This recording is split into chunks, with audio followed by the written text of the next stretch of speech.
Hoy tenemos un programa especial sobre inmigración producido en base a las preguntas de nuestros televidentes. Si ya tengo una visa de residente, ¿cómo puedo hacerme ciudadano? ¿Qué visa necesito para estudiar y trabajar en Estados Unidos? ¿Qué debo hacer en caso de deportación? Quisiera saber cómo puedo obtener un permiso legal para quedarme en los Estados Unidos. ¿Podría decirme en su opinión cuáles son los principales beneficios para los indocumentados en el proyecto de ley de reforma migratoria del presidente Biden? ¿Podría explicarme cómo funciona el programa de refugiados del presidente Biden? ¿Por qué es mejor trabajar con un abogado y no con un notario? ¿Qué ventajas o desventajas tienen la comunidad LGBTQ actualmente con el sistema migratorio de los Estados Unidos? Nos acompaña en el panel de expertos los abogados de inmigración Michelle Méndez, director de Recursos Legales y Entrenamiento del National Immigration Project, Carlos Guevara, director del proyecto de política migratoria de Unidos US, y Javier Resine, abogado de inmigración en Virginia. Bienvenidos al Show de las Preguntas. Desde los estudios en Washington, D.C., este es el Show de las Preguntas con Eduardo Carrasco. Buenas tardes, soy Eduardo Carrasco. El abogado de inmigración Michelle Méndez, junto a sus colegas especializados en el complejo tema migratorio, se enfrentaron al gobierno del presidente Trump y consiguieron varias victorias a favor de los inmigrantes en Estados Unidos. Michelle Méndez, bienvenida nuevamente al programa. El presidente Trump quiso prohibir que los postulantes a la residencia usen los subsidios del gobierno como food stamps, etc. ¿Prosperó esta disposición? El presidente Trump se hizo una propuesta de que las personas que necesitan ayuda, food stamps o lo que sea, que esas personas no podían ser elegibles para la residencia permanente. Entonces, varios grupos, inclusive nosotros, Clinic, trajimos un caso, una demanda contra el gobierno de Trump para parar esto. Y el caso se llama ILRC, que es la organización que es una de las organizaciones que trajo la demanda con nosotros contra Mayorkas, porque ya cambió y ya es el señor Mayorkas, el secretario Mayorkas, pero así se llama, ILRC versus Mayorkas. Y salimos adelante con este caso y no se salió, digamos, con la suya, con este tipo de acción. A continuación, presentamos las preguntas de 3 televidentes para el abogado Michelle Méndez sobre sus procesos migratorios. Comenzamos con Gerardo, desde Mérida. Hola, soy Gerardo. Una consulta. Si ya tengo una visa de residente, ¿cómo puedo hacerme ciudadano? Solicitar la ciudadanía estadounidense requiere cumplir con varios requisitos. Y los requisitos dependen de cómo uno obtuvo la residencia permanente. Por ejemplo, los residentes permanentes quienes obtuvieron la residencia por medio de un esposo ciudadano estadounidense tienen requisitos diferentes de las personas diferentes a los que les toca a las personas que obtuvieron la residencia de otra manera. Y toda esta información sobre cómo obtener la ciudadanía me parece que es muy útil el sitio de uscis.gov, entonces es uscis.gov, el sitio de internet, ahí está todo en español y me parece que es un sitio muy útil.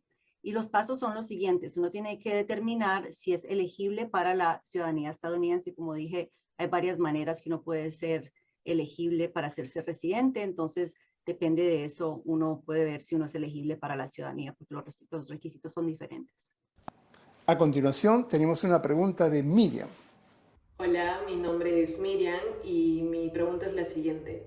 ¿Qué visa necesito para estudiar y trabajar en Estados Unidos? Gracias. Este es un poco largo. Si usted vive en Estados Unidos y no tiene estado legal, ya vive acá en Estados Unidos y no tiene estado legal, debe saber que tiene el derecho de asistir a escuelas públicas hasta graduarse del bachillerato. Después, para postularse en una universidad de su preferencia, va a encontrar varios desafíos legales y financieros, desafortunadamente. Los estudiantes indocumentados generalmente no son elegibles para recibir asistencia financiera federal y por lo tanto deben encontrar formas alternativas de financiar la educación, ya cuando llega al nivel universitario. La buena noticia es que hoy en día existe asistencia financiera estatal, becas, grupos de defensores y otros recursos para ayudar a los estudiantes indocumentados. Pero ahora digamos que ustedes no vive acá, que usted quiere inmigrar a Estados Unidos para estudiar. Entonces va a tener que generalmente obtener una visa de estudiante. Existen dos categorías de visas para personas que desean estudiar en los Estados Unidos. Estas visas son la visa F y la visa M. Los estudiantes que tienen estas dos visas tienen derecho a trabajar, pero hay requisitos muy estrictos que mientras tengan esa visa y estén ahí estudiando en los Estados Unidos, pueden trabajar, pero los requisitos son muy estrictos y depende de muchas cosas, así que miren esa parte si les toca, porque son diferentes los requisitos y también son muy estrictos y si uno viola esa parte de su visa, tiene consecuencias graves. A continuación, tenemos una pregunta de Miriam. ¿Qué debo hacer en caso de deportación? Cuando uno tiene un caso de deportación, quiere decir que tiene que defenderse en un tribunal de inmigración contra la deportación o que tiene de pronto una orden de deportación previa. En ambos casos es muy importante conseguir un representante legal competente, ya que es muy difícil defenderse contra la deportación sin un representante legal competente. Ahora, ojo, porque es muy importante contratar a un abogado o un representante acreditado en una organización sin fines de lucro y nunca contratar a un notario. Los notarios aquí en Estados Unidos no son abogados, no son sinónimo con un abogado, es otra cosa completamente diferente y no tienen la misma autorización que en los países de ley civil, que son países latinoamericanos. Entonces, primero, ojo y tenga cuidado con quién va a contratar. Si usted tiene un caso en la Corte de Inmigración actualmente y no tiene un representante legal, debe asistir a todas sus audiencias y pedir plazo para contratar a un abogado, pedir más tiempo para contratar a un abogado.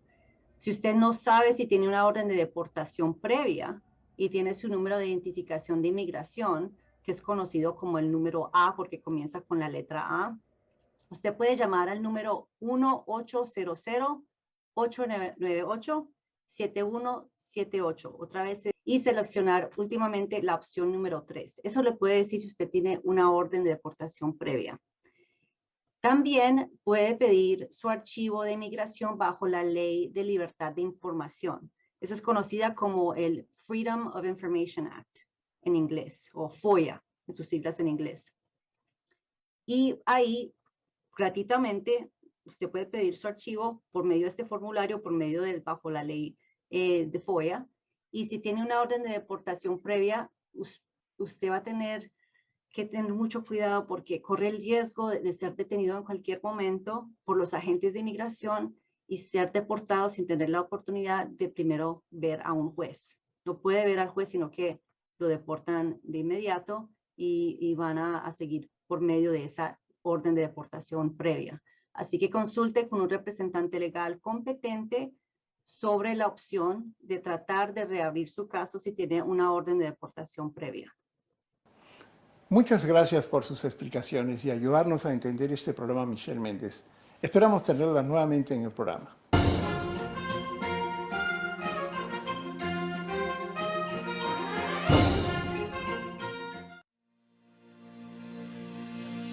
The Hispanic Chamber of Commerce of Montgomery County is a business organization that promotes economic opportunities for the Hispanic Latino community, which helps business owners expand their customer base and advocates for policies that benefit minority and women-owned businesses.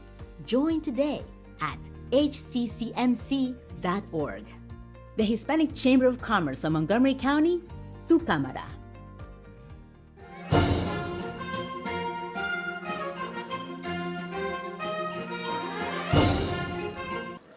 Continuamos con el programa. Una encuesta del Pew Research reveló que los latinos siguen teniendo una preocupación constante sobre la deportación de los inmigrantes en general y los indocumentados en particular. Para explicarnos por qué esta preocupación constante, nos acompaña el abogado de inmigración Carlos Guevara de Unidos US. ¿Por qué cree usted que la gente le teme tanto a las deportaciones actualmente? Conocemos de esa encuesta reciente del Pew, efectivamente.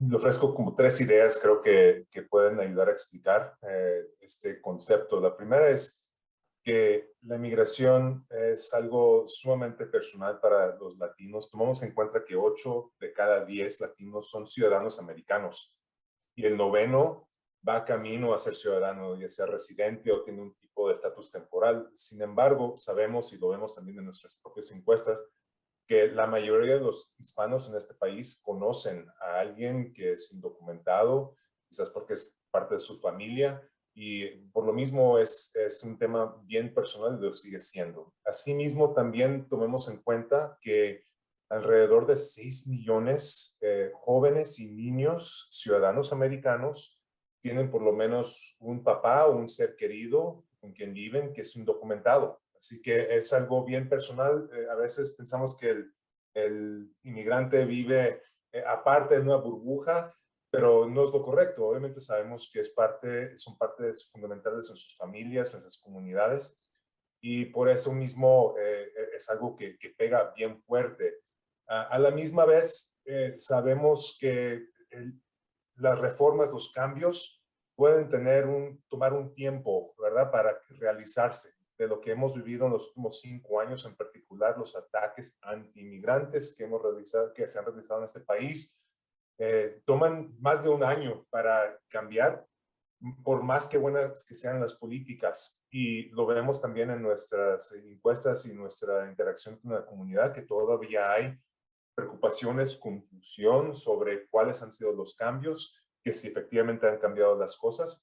Y es parte de la tarea a la que se dedica Unidos US para tratar de efectivamente hacer el caso que están cambiando por bien las cosas, pero entendemos que toma también tiempo.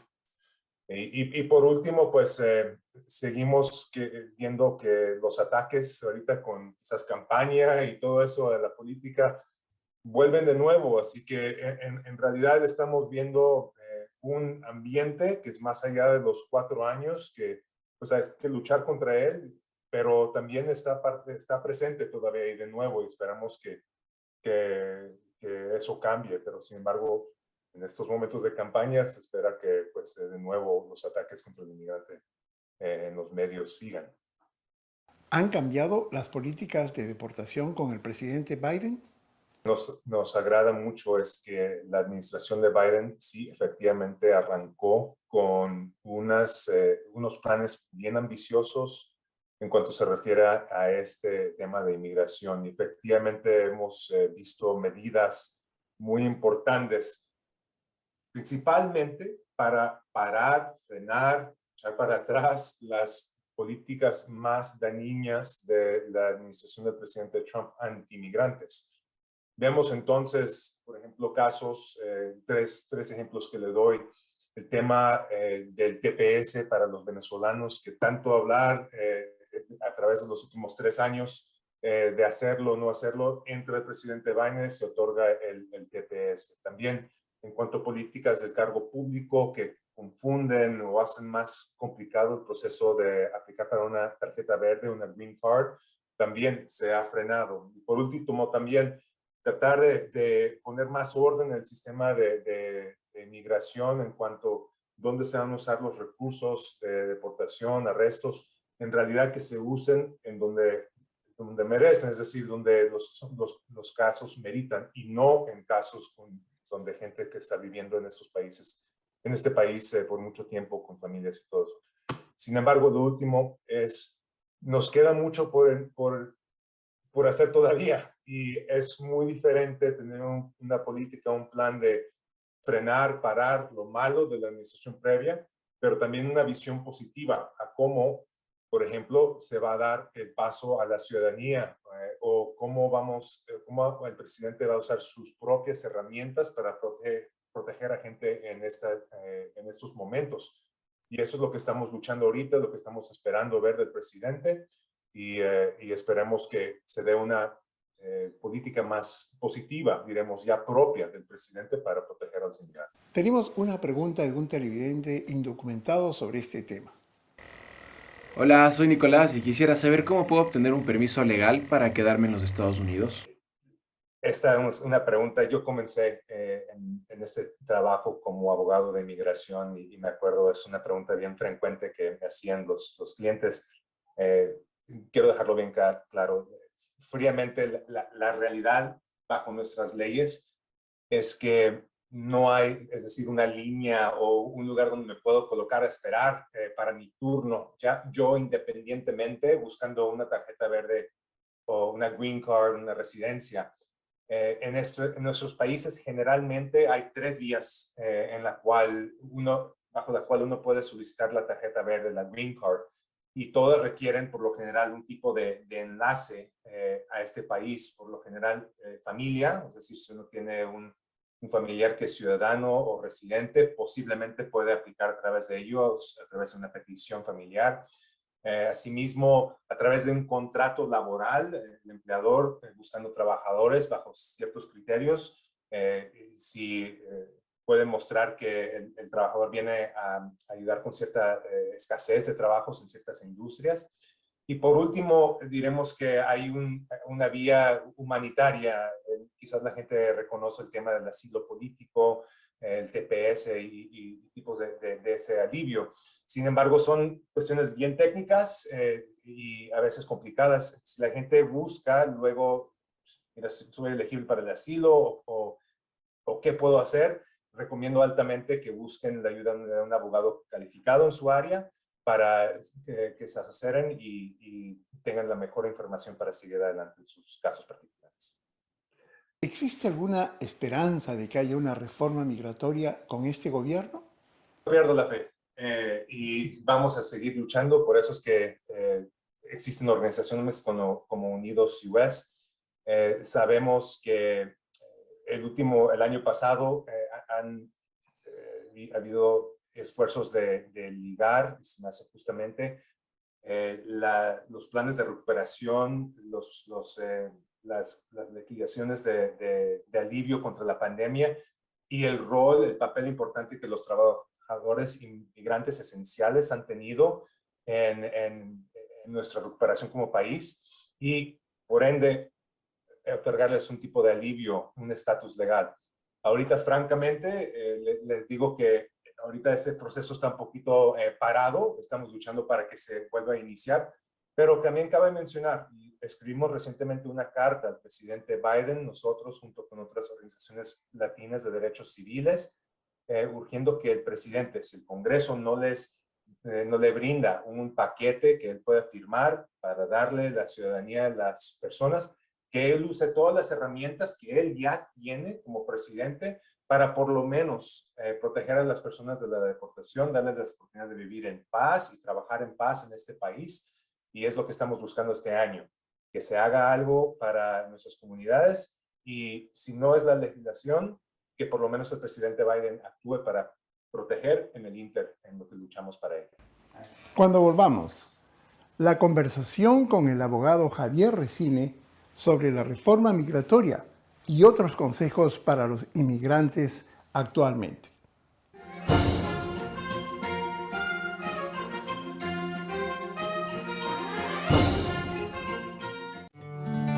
Aroma es café y amor del bueno. Recuerdos de un momento especial. La vida es para crecer, disfrutando grano a grano lo natural. Café con sabor y tradición orgánico y de Honduras. Café Medrano, de la finca a tu taza. The Hispanic Chamber of Commerce of Montgomery County is a business organization that promotes economic opportunities for the Hispanic Latino community, which helps business owners expand their customer base and advocates for policies that benefit minority and women-owned businesses. Join today at hccmc.org. The Hispanic Chamber of Commerce of Montgomery County, tu cámara.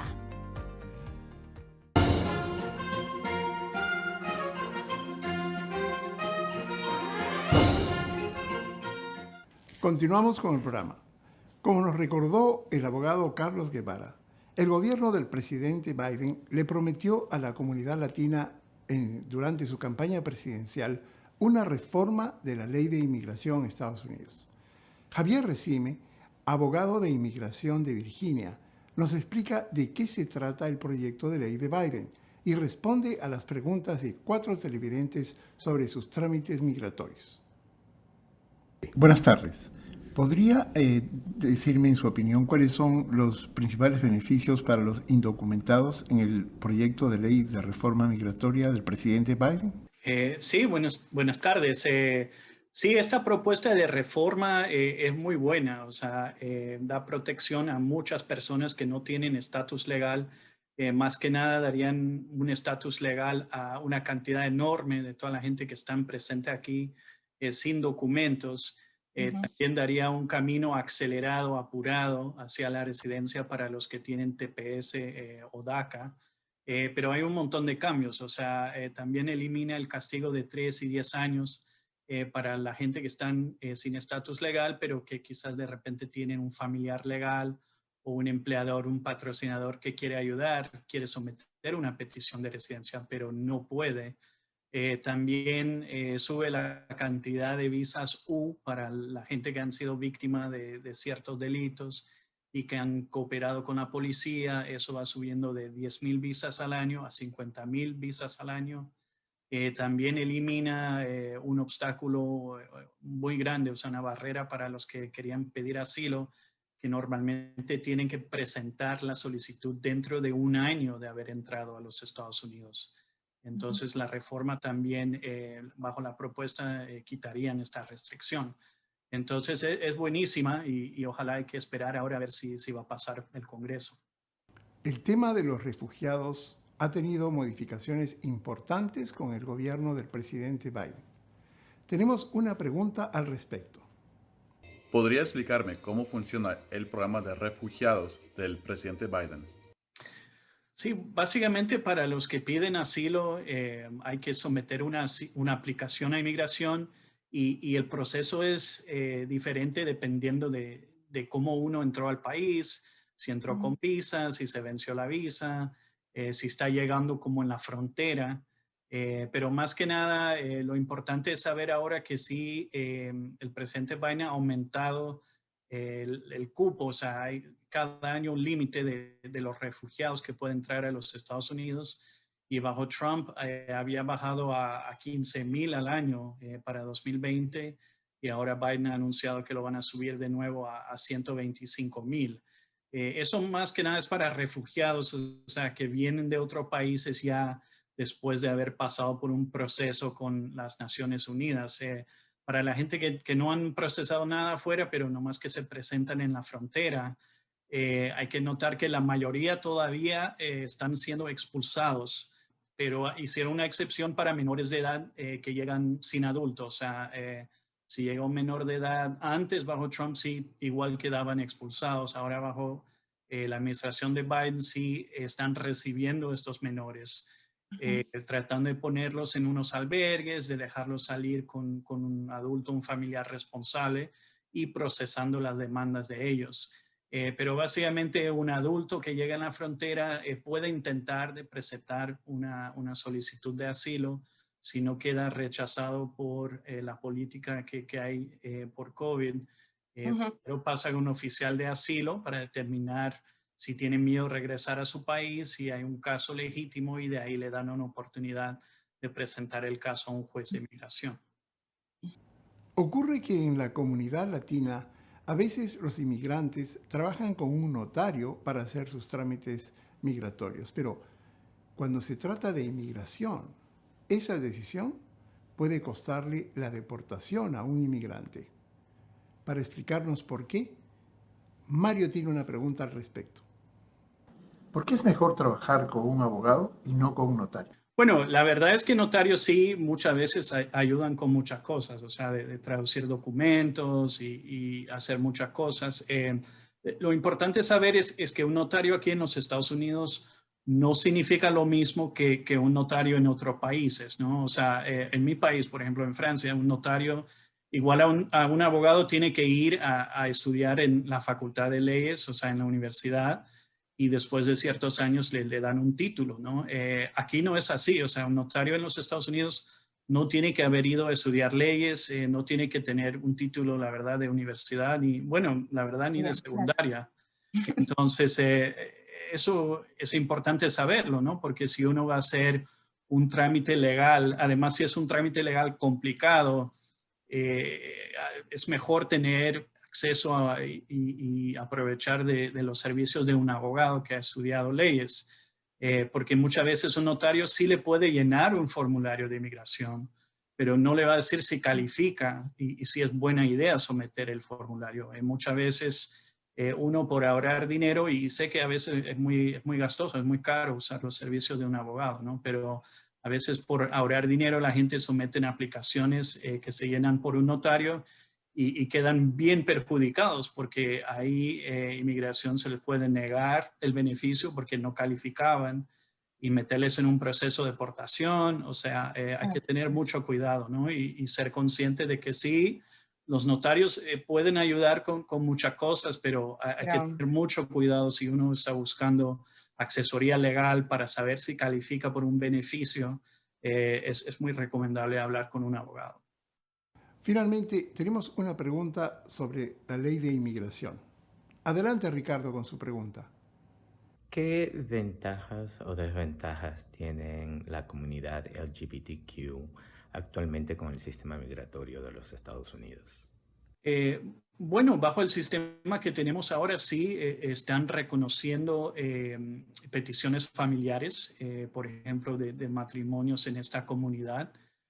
También por el lado de asilo, reconocen de que si uno ha sufrido persecución o sufriría persecución al regresar a su país en base de su orientación sexual o de su género, puede formar la base de una demanda de asilo. Entonces sí están dando beneficios. Bajo la propuesta de la administración de Biden están tratando de ampliar los beneficios y hasta reconocer uniones permanentes entre miembros de la comunidad que no son matrimonios técnicos, porque legalmente en otros países, si no reconocen matrimonios en esta comunidad, no se pueden casar. Pero es una de las propuestas de la administración de Biden de reconocer las parejas que están en la comunidad y que tienen una unión permanente, aunque técnicamente no es un matrimonio. Y bajo la propuesta extenderían beneficios a toda esta gente en la comunidad también. Es todo por hoy. Nos vemos el próximo domingo y recuerden, si tienen preguntas, nosotros tenemos las respuestas en el Show de las Preguntas.